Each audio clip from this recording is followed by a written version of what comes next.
Hey guys, welcome back to the channel. I just wanted to make a quick video today and talk a little bit about something that keeps coming up for me. I saw something on Instagram, I believe it was, by Jake Woodard. And if you guys don't know who he is, he's just such an empowered divine masculine on this journey, and is really such a great leader right now in educating people on divine feminine, divine masculine energies, what they are, how they're defined, what wounded feminine energy is, what wounded masculine energy is, and how to shift into more sacred energy, how to remove those distortions. So if you haven't ever checked him out, go over and do that. He's got an Instagram account, he's got a YouTube video, he's got a podcast. But he had mentioned something the one day about wounded feminine energy. And when a feminine is in that wounded energy, what does that mean? We talk about sacred and divine feminine energy and divine masculine energy, and we associate ourselves with those terms. We say, I'm a divine feminine. Are you in your divine energy all the time? Have you stepped fully into your divinity? I think that all of us can say, well, no, I'm not there yet. I do have all of these layers of programming around me and all of these things that I need to heal, and I'm not perfect, and blah, blah, blah. I think part of that goes into us removing ourselves from the divinity of ourselves. And the reason for that is because, and the reason we do that, the reason we say, well, no, I'm separate from divine energy. I'm not quite there yet. I'm not perfect. It's because we're layered over by all of these ideas and belief systems of separation between you and God energy, you and goddess energy, you and source energy. We have been programmed by the 3D world and the matrix that we are separate from that. We are humans, they are gods. We are human, they are divine. We are humans, we're in the 3D, that's 5D energy. And for those of us that are awake, we have been shifting more into divine 5D energy and embodying that for ourselves. We do that by peeling away all the layers of shadow, all the layers and belief systems that have been programmed into us throughout our entire lives, through our parents, our upbringing, our grandparents, the society, the media. Everybody dictates to us how we should be in order to fit into that world. And when we awaken, we realize that little tiny world and way of being is an illusion. There's so much more out there that is energetic, that we can tap into, that we are. There's energy is everything. And when we realize how sensitive we are to all of that energy that we've been experiencing through our entire lives, we also realize how much definition and programming has been placed over top of all those energies that we've been feeling in order to try to either explain them or to explain them away as if it doesn't exist or there's no proof of it. Or they give us a definition that kind of explains whatever proof that they think it is. That belief system, those belief systems, I am this, I am that, I need to do this in order to get to that, I need to do all of these things in order to access the energy of God. In order to be a successful person, I need to do A, B, C, D, and E, and then do this, and then work really hard and struggle a whole lot, and hopefully one day reach that apex and not live in the meantime. So what we've been doing is peeling away all of the layers of that. And on this journey, we are awakened to usually first the terms divine feminine, divine masculine. So we have been seeking our own divinity.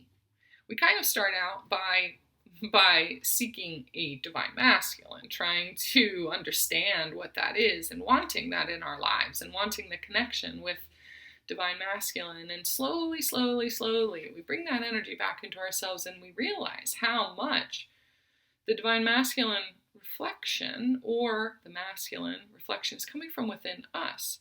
And if it's not divine out here, we're realizing that it's not divine in here.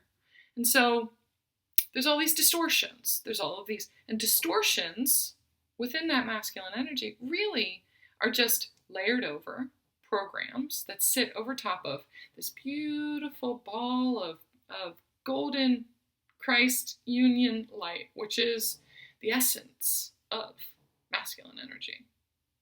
And it's like an onion. It's got all these layers peeled over it with the belief systems from out there that but the only way to get to that is to do this. Oh, okay, there's a layer of shit that I have to go through.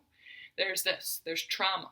There's trauma that happens to you in order to layer another piece over top of it. And a lot of those layers are intentional in order to keep that light really dim and to keep the portion of the population that embodies all of that light, keep it really small, because that light is very, very, very powerful. That's source. That's God energy right there. Let's keep that small and controlled, because otherwise that power runs and runs everything. The control mechanisms, the government, the churches, the institutions, whatever it is,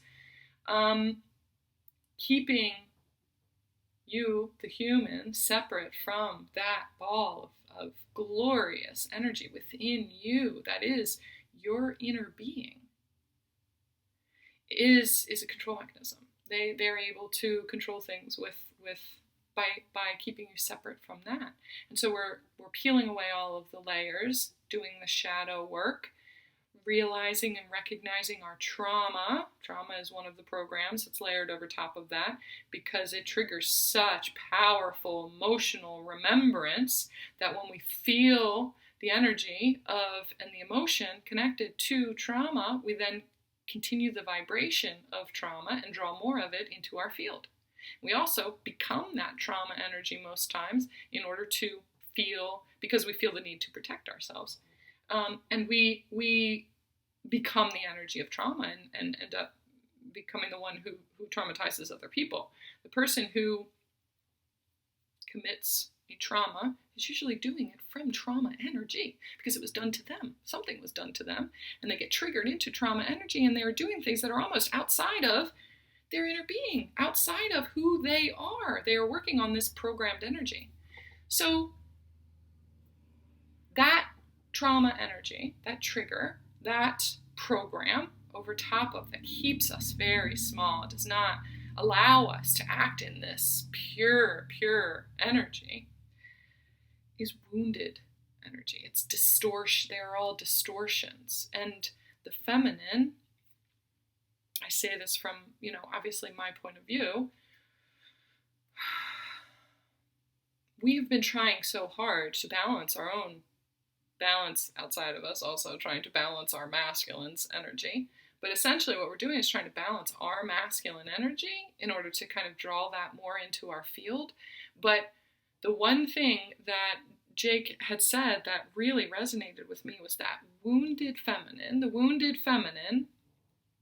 she is in that energy, when she has a situation around her that makes her feel the energy of that trauma or whatever those programs are, she shifts herself into distorted masculine energy. She feels a real need to protect herself for some reason. For any one of those programs that she has layered over top of herself, when that gets triggered, she shifts into the energy of needing to protect herself. That is distorted masculine energy. So essentially, she's running the distorted masculine program and she shifts herself into that. That comes out as what is masculine energy? Masculine energy is logic. It's groundedness. It is safety, feeling safe, feeling supported, stability, measuredness. And when she shifts into distorted masculine energy, she is trying to take these feminine aspects, intuition, emotion, flow, inspiration, passion, creativity, She's trying to take those things and create the action, masculine energy, create action. She's feeling fear, and so she needs to protect herself. And so the action that she creates is forced. It's angry. It's coming from a place of woundedness and trauma. And so that masculine energy comes out in distorted, aggressive, rage-filled, forceful. She has an opinion. She has feelings. She has something to say. And she is forcing other people to listen and to hear them and keep saying it until they agree with her. She is not feeling heard. And at that point, they are not going to hear her, because they shift into needing to protect themselves from her energy, which she is now in that kind of trauma energy. And she forces it because she deserves to be heard, because there's been so much time where she wasn't heard, because she was dimmed, because she was traumatized, because she has been oppressed. So it comes out in a way that is very forceful, and it's like, you are going to listen to me. She is protecting the image of feminine and saying, 11:11 on my recording right now. She is saying, I have something to say and I deserve to be listened to, and I'm going to force you to listen to it. But in her eyes, the only way to feel satisfied by that expression, in order for her to come down out of trauma energy, is for them to accept what it is that she has to say as their own opinion, or as valid. She's really seeking validation that her voice is as valid as everyone else's, as a masculine's. And it creates trauma energy around whoever it is that she's speaking to in that way. So that energy of masculine is, the vibration of that is active in her field when she is in wounded feminine energy, when she's not taking care of herself, when she is putting the needs of other people. It's been ingrained in the feminine that her role, part of her role, is to put other people's needs first. As a mother, you need to put your kids' needs first. As a wife, you need to put your husband's needs first, regardless of how you are feeling. It's this program, that belief system from our parents, from their parents, that's the way to be there for everyone else. That's the way to nurture. The idea of nurturing is putting other people's needs, taking care of other people's needs. But most times, taking care of other people's needs happens before your own. And that is so distorted. It is not working for us anymore. It has created so much trauma within the feminine, because she is giving to other people and taking care of their needs from a very depleted place.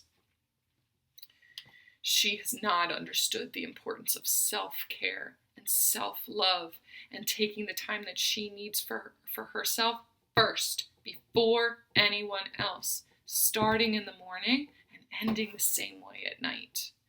It has not been stressed enough, the importance of that, and that's what we're shifting into. Taking care of that wounded feminine, helping to heal her wounds, helping to take care of her first, always the feminine first. And how do we do that? Do you go and you help other feminines to show them, what they need to be doing? As a light worker, are you putting yourself out there for other people because you have such a need to help other people before you help yourself? First thing in the morning, you need to be honoring yourself.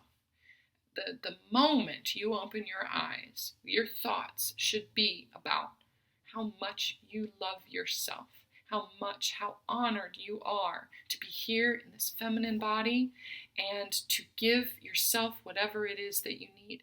Do you need 5 more minutes to sleep? Take 5 more minutes to sleep.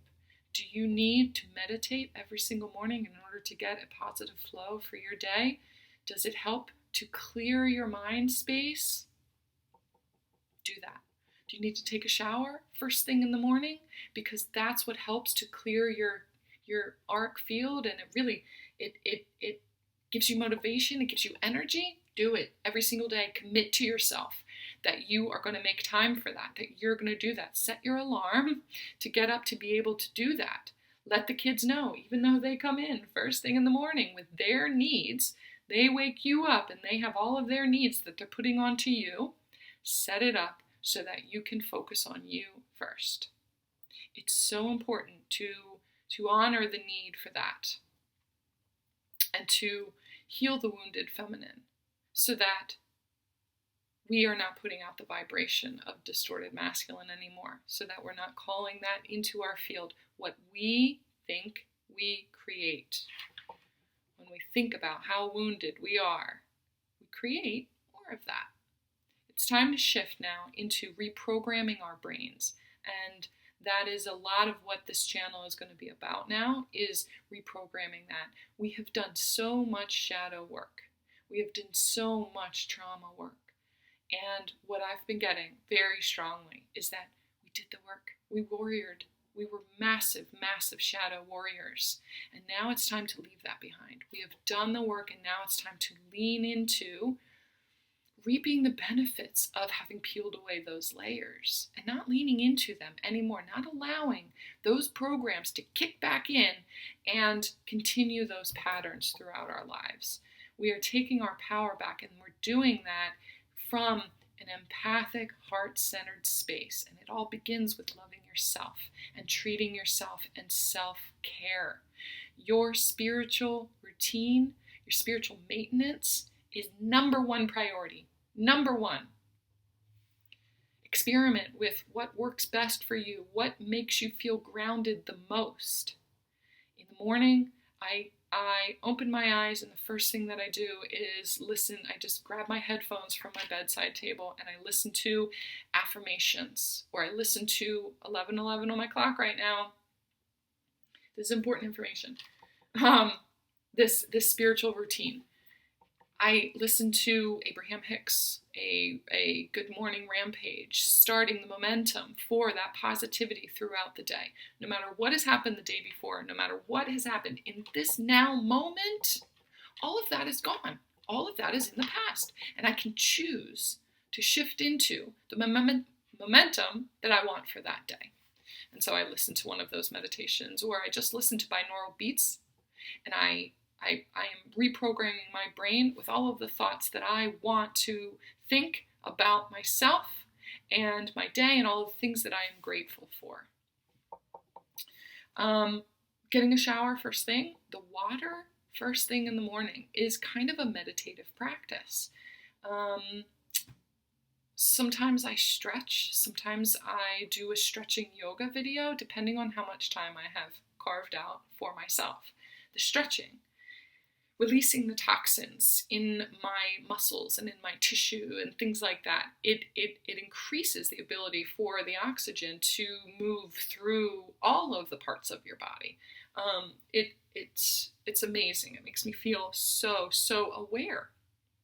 It taps me in. Stretching is a really amazing way to do that. And then I have some coffee and I sit out on my front porch. So being out in nature obviously is very grounding. It's very eye-opening, and it gets my day going. Experiment with what works for you. If 5 minutes works for you one day, that's all you need, that's perfect. If 20 minutes is what you need, then carve out 20 minutes. Schedule yourself into your own day. It's important. It's so important. And let yourself off the hook when the morning doesn't go the way that it needs to go. Fit it in somewhere else in there. The self-care. Be aware of the fact that you weren't able to do that, but that it's important for you at some point to fit that in. Be aware of when you are feeling kind of disconnected and when you are feeling out of alignment. The awareness of the fact that you are out of alignment is power in itself. Just that awareness. I recognize that I'm feeling really kind of heavy today. I'm feeling really kind of dense. I'm not sure where that comes from, but I recognize that that's where I am. And so I'm going to stop the momentum of that. I'm going to stop that from happening just by saying, okay, I'm aware of it. what did I miss today? What did I miss in regards to myself and my own care? Oh, I didn't listen to that one meditation like I normally do. I guess that has been having a really amazing effect on me. I'm going to stop and I'm going to listen to it right now. I have a bunch of meditations that I listen to that don't need to be meditations where you're sitting there and your eyes closed and or you're laying down or whatever it is. Some of them I listen to, or I listen to Abraham Hicks. I can do while I'm doing other things. I can listen to those things while I'm making myself coffee or while I'm getting dressed or whatever it is. And it's kind of subliminal programming that is important for all of this self-care that I'm talking about too. So just experiment with what works for you. Try different things. Whatever feels good. Whatever starts to feel good to you, lean into that. If you need some suggestions, reach out.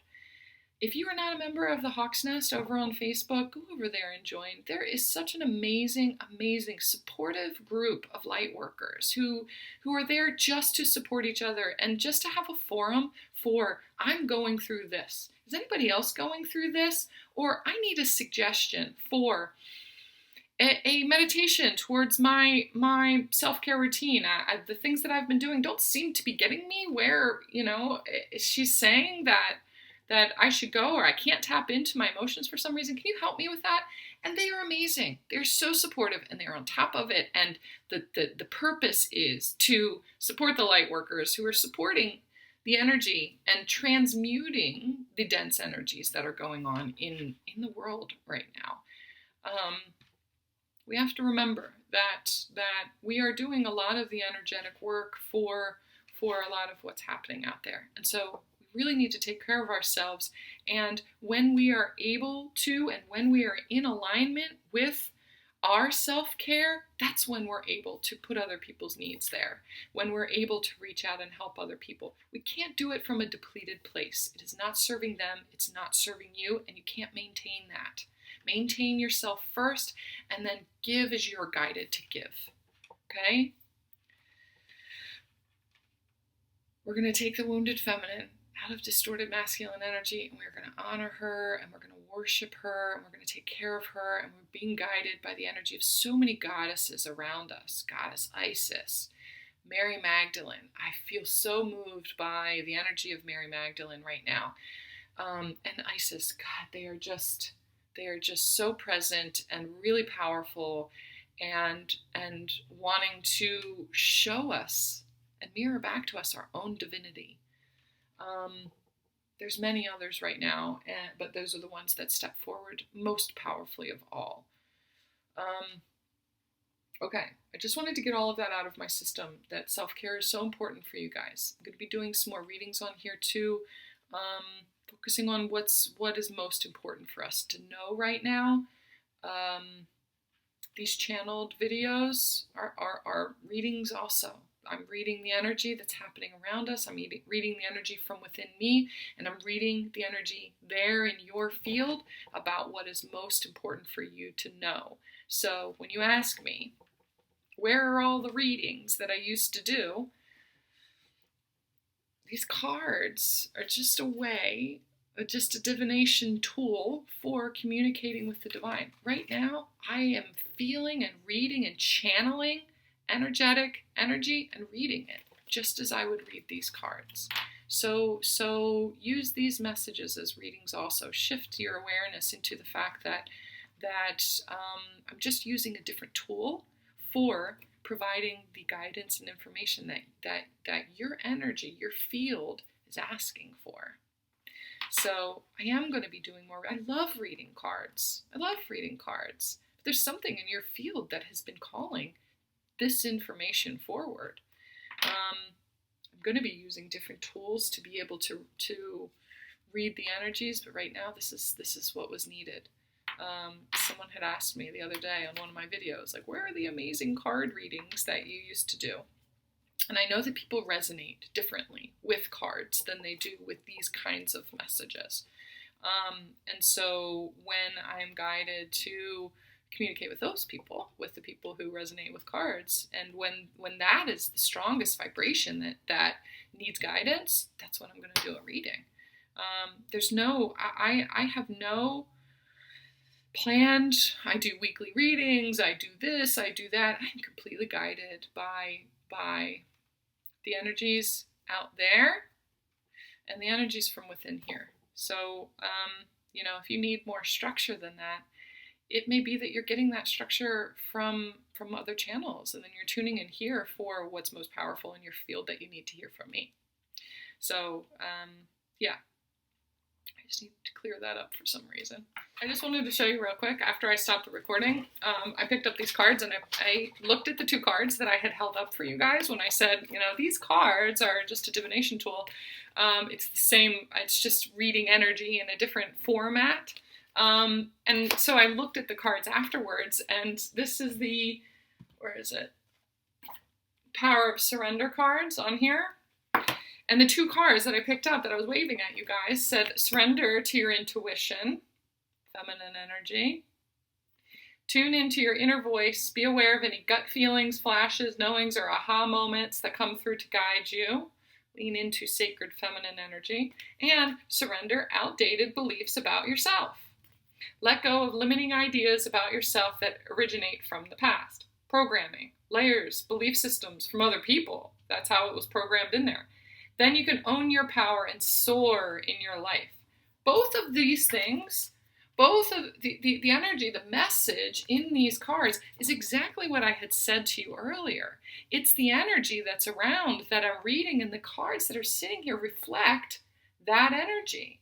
And they are drawn and they are given by Spirit as an important part of the message. But they're also given to me through the channel of the energy that I'm reading. So it's essentially the same thing.